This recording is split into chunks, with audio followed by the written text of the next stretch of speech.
रहे हैं कि बॉर्डर पे क्या है, गलवान पे क्या हुआ, पेंगोंग पे क्या है, चुशुल पे क्या है। मैं बताना चाहता हूं आज बॉर्डर पे खतरा बढ़ रहा है तो ये कांग्रेस की नीति के कारण से बढ़ रहा है। हेली में लेके गया, ऊपर से हेली से, हाँ भाई नीचे से सड़क है, अच्छा ब्लैक टॉप किया हुआ है, देखा, रिपोर्ट सबमिट किया, लेकिन उसमें यह बताया कि अच्छा ये बीच बीच में पानी आ रहा है तो ये रीअलाइनमेंट करके दोबारा बनाना पड़ेगा। तो ये जितने भी हजारों करोड़ है वो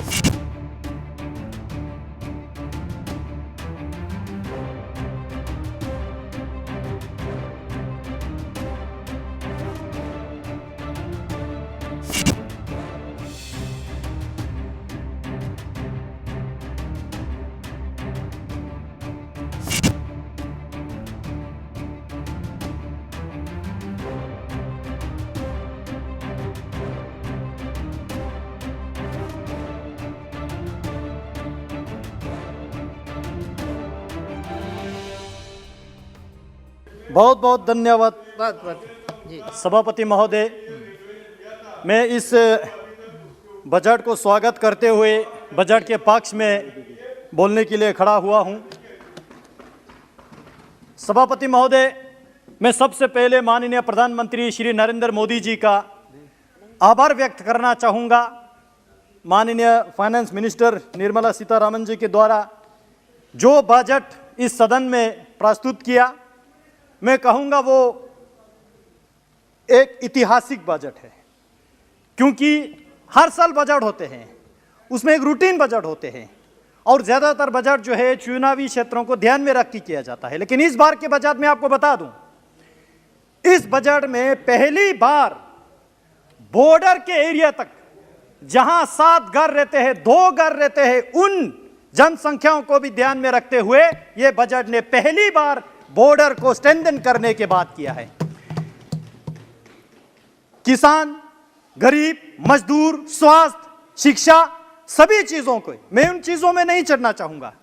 मैं बॉर्डर क्षेत्र से आता हूं, लद्दाख, एलओसी, एलएसी, तिब्बत के साथ, चीन के साथ, पाकिस्तान के साथ जहां बॉर्डर लगते हैं हमेशा एक तनाव रहते हैं और विपक्ष की ओर से हर वक्त मुद्दा रहता है कि बॉर्डर पे क्या है, बॉर्डर पे क्या है। तो मैंने सोचा थोड़ा बॉर्डर की कहानी बता दूं, इसलिए मैं पूरा बॉर्डर पे फोकस करके बताना चाहूंगा। मैडम स्पीकर, कांग्रेस के शासनकाल में पूरा बॉर्डर खाली करने का काम किया। नेहरू जी ने फॉरवर्ड पॉलिसी बताते रहा और बॉर्डर पे बैकवर्ड पॉलिसी का इंप्लीमेंट हुआ। हमारे बॉर्डर खाली होते गया, लोगों को सुविधा ही नहीं दिया, फैसिलिटीज तो छोड़िए, फंडामेंटल राइट तक नहीं दिया, शिक्षा नहीं दिया, स्वास्थ्य नहीं दिया, टेलीकम्युनिकेशन नहीं दिया, सड़क नहीं दिया। लेकिन आज पहली बार इस बजट में वाइब्रेंट विलेज प्रोग्राम के अंतर्गत जितने भी सीमाएं जो नॉर्दर्न सेक्टर में है, चीन के साथ, तिब्बत के साथ जो सीमाएं लगते हैं, उन गांवों को, वहां के लोगों को सशक्त करने का जो बात किया है, मैं स्वागत करता हूं ऐसे बजट का। और मैं एक चीज यहां पे कोट करके बताना चाहता हूं madam speaker.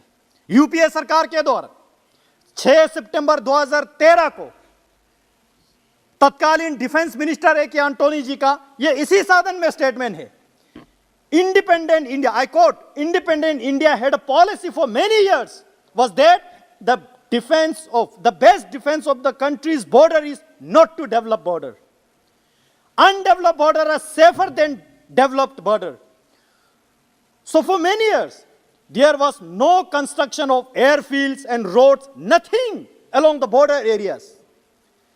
By the time China continued to develop their infrastructure in the border areas, so as a result, they have now gone ahead of us compared to infrastructure-wise, capability-wise in the border areas.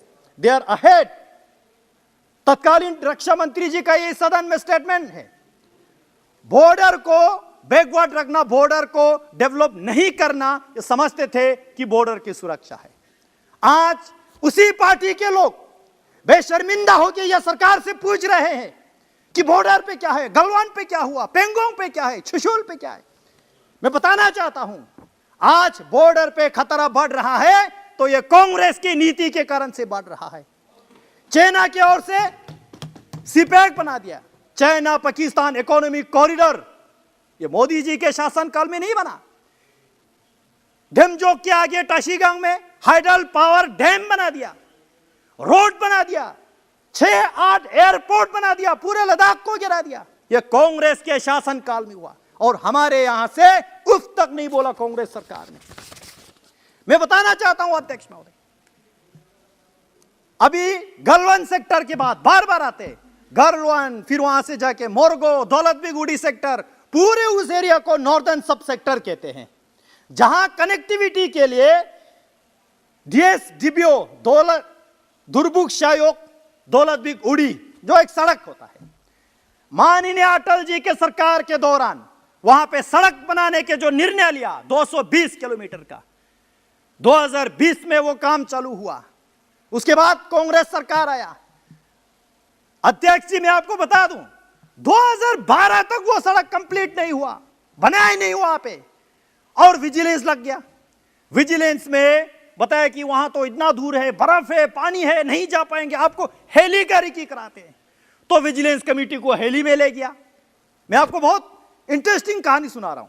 Heli में लेके गया, ऊपर से heli से, हाँ भाई नीचे से सड़क है, हाँ चाहे ब्लैक टॉप किया हुआ है, देखा, रिपोर्ट सबमिट किया, लेकिन उसमें यह बताया कि अच्छा ये बीच बीच में पानी आ रहा है तो ये रीअलाइनमेंट करके दोबारा बनाना पड़ेगा। तो ये जितने भी हजारों करोड़ है वो, अध्यक्ष जी अभी तो शुरू किया है, अभी तो शुरू किया प्लीज।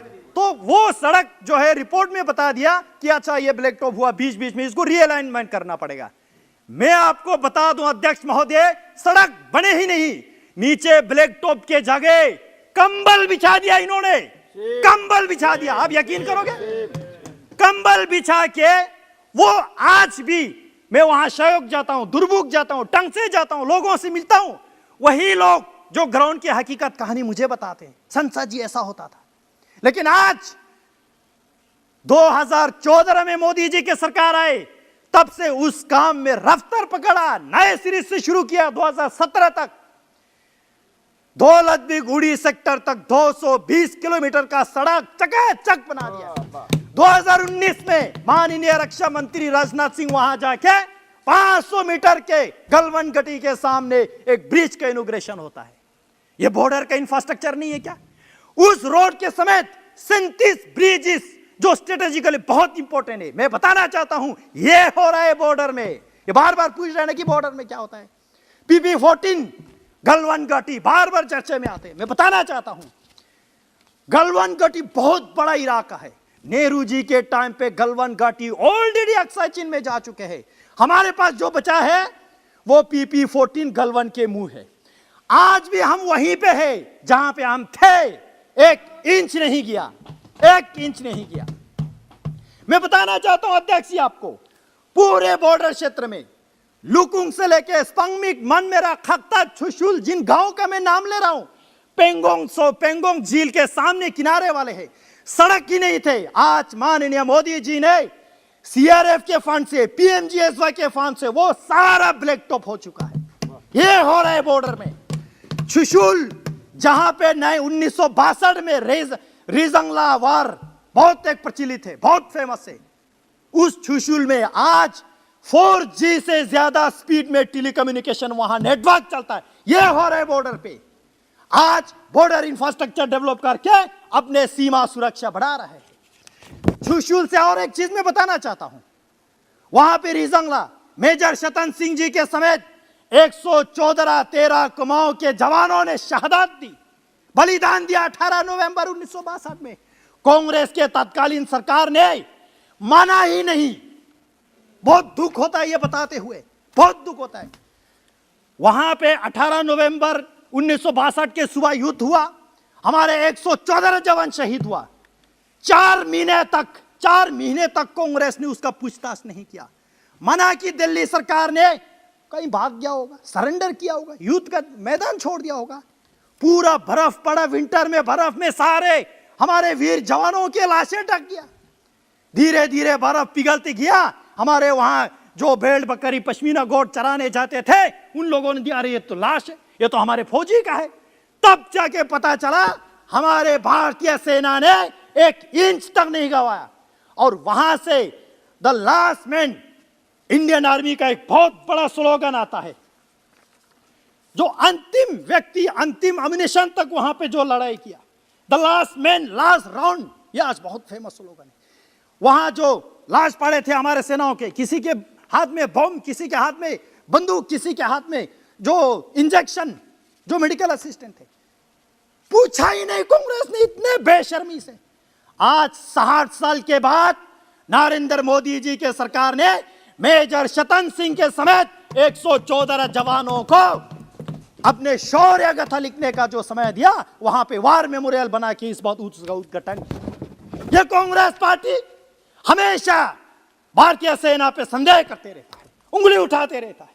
मैं बताना चाहता हूं अध्यक्ष, वहां पूरा बॉर्डर समेत तुर्तुक इलाका, एक बहुत बड़ा इलाका 1971 में पीओके से लिबरेट होकर हिंदुस्तान के साथ जोड़ा, पूछा ही नहीं इन्होंने, पूछा ही नहीं। इस बार पहली बार माननीय मोदी जी के सरकार में हम यहां आजादी का अमृत महोत्सव, आजादी के 75वीं साल मना रहे। तुर्तुक वालों ने इस बार 50वीं साल मनाया। वहां तुर्तुक, त्यक्षी, थांग, बोगदांग, ये चुलुंका सारा आता है। ये पहचान दे रहा है, हर एक व्यक्ति को पूछ रहा है। मैं बताना चाहता हूं आपको, केवल छुशुल ही नहीं, वहां से जाके छागा, फिर दुंगटी। दुंगटी का कहानी बहुत इंपॉर्टेंट है। वहां पे एक ब्रिज होता था, ककजुंग वैली, सैकड़ों किलोमीटर वहां पे हमारा पश्चर लैंड होता है, वहां पे हमारे नोमैड लोग जाता है। चाइना ने ऑब्जेक्शन किया, अपनी जमीन में से ब्रिज को हटा दिया कांग्रेस सरकार ने 2007 में। भाई ये कौन सा सुरक्षा है? आज मोदी जी के सरकार ने साहसिक कदम दिखा के वहां पे 25 करोड़ के ब्रिज बना रहा है। ये हो रहा है बॉर्डर पे। मैडम मैं जल्दी जल्दी खत्म कर रहा हूँ, जल्दी जल्दी खत्म कर रहा हूँ। 5-6 आदमी हमारे और बोलने वाले हैं। जी जी जी, मैं जल्दी खत्म कर रहा हूँ। हाँ। आज इस सरकार ने इस वाइब्रेंट विलेज प्रोग्राम में ये सारा विकास दे रहा है। बॉर्डर एरिया में मैं आपको एक उत्तराखंड की कहानी बता दूं। वहां पे पिथौरागढ़ डिस्ट्रिक्ट में एक छोटा सा गांव है। मैडम स्पीकर, बस 2 मिनट में मैं कंक्लूड करूंगा। वहां पे पिथौरागढ़ में एक, प्लीज, एक वहां पे एक, मैं भूल गया, आपने डिस्टर्ब किया बीच में। एक छोटा सा गांव है, वहां से पूरा माइग्रेट हो गया खमलिंग। आज वहां पे दोबारा लोगों को बसाने के लिए टेलीकम्युनिकेशन सारा सुविधा देने की बात कर रहा है। इन्होंने पूरा अक्साई चिन्ह तो दे दिया। जब 370 यहां पे हट रहे थे, कांग्रेस पार्टी ने ऑब्जेक्शन किया। मैं सवाल खड़ा करना चाहता हूं, 370 के रहते हुए आपने कैलाश पर्वत के समेत मानसरोवर झील जो है चाइना को दे दिया। कैसे दिया भाई? 370 के रहते हुए आपने 370 ले। और एक सवाल मैं पूछना चाहता हूं, 1962 से लेके 2019 के इलेक्शन तक कांग्रेस पार्टी ने अक्साई चिन्ह को वापस भारत के साथ जोड़ने का एक बार भी मैनिफेस्टो में इन्होंने नहीं लाया। क्यों नहीं लाया? चीन से डरते हैं क्या? नेहरू जी के छवि खराब होने में डरते हैं क्या? या चीन से इतना प्यार है आपको? सुनो, आपको बॉर्डर पे सुनने में बहुत तरसते हैं ना, सुनो मैं बता रहा हूं आपको। अध्यक्ष जी, ऐसे बहुत सारे योजनाएं। आज मैं यहां पे मांग कुछ रखना चाहता हूं टूरिज्म इंडस्ट्री को लेके। पूरे बॉर्डर एरिया जो है आज मोदी सरकार ने टूरिज्म के लिए खोल दिया। सियाचिन बेस कैंप तक मैंने खुद वहां पे ग्रुप लेके गया, त्यक्षी थांग तक, द्रास की मुश्को वैली तक, हुंदरमान तक, डेमजोक, उमलिंग ला पास, हाईएस्ट मोटरेबल रोड तक। लेकिन साथ ही साथ पिछले 3 साल कोविड के चलते हुए लद्दाख के टूरिज्म इंडस्ट्री को बहुत लॉस हुआ। मैं आपके माध्यम से सरकार से निवेदन करना चाहता हूं, उनको रीएस्टेब्लिश करने के लिए इंसेंटिव कुछ दे। अध्यक्ष जी, हमारे लद्दाख में आईटीबीपी का जितना भी बॉर्डर आउटपोस्ट है, वहां पे नेटवर्क की जरूरत है, वहां पे इलेक्ट्रिसिटी की जरूरत है। सरकार उस तरफ भी तवज्जो दे। बस मैं खत्म कर रहा हूं, मैं खत्म कर रहा हूं। को भी बोलना है अध्यक्ष जी। श्री राहुल कसवा जी, ऐसे सरकार ने जो पूरे लद्दाख को एक बार फिर से सर उठाने का काम दिया, और इस बजट में 5,958 करोड़ फिर लद्दाख को दे रहा है। इससे सौभाग्यशाली हम क्या होना चाहिए? लद्दाख के हर एक व्यक्ति आज गौरवान्वित महसूस करते हैं। हम बॉर्डर के चौकीदारी करेंगे, देश के लिए मर मिटेंगे, कांग्रेस की तरह अपने देश को नीलाम होने नहीं देंगे। यहाँ पे कांग्रेस के लीडर ये सवाल खड़े करते हैं, मोदी जी ने इस राष्ट्र को, भारत को 2 राष्ट्र।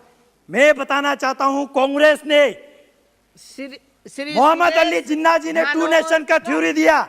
कांग्रेस मोहम्मद अली जिन्ना से इंस्पिरेशन लेते हुए और 2 कदम आगे बढ़ा। इसी भारत को उन्होंने तीन टुकड़े किया। बस लास्ट पॉइंट, तीन टुकड़े किया। प्लीज। एक भारत जहां पे आज हम खड़े हैं, दूसरी भारत अक्साई चीन चाइना को हवाला कर दिया, तीसरी भारत पीओके पाकिस्तान को हवाला कर दिया।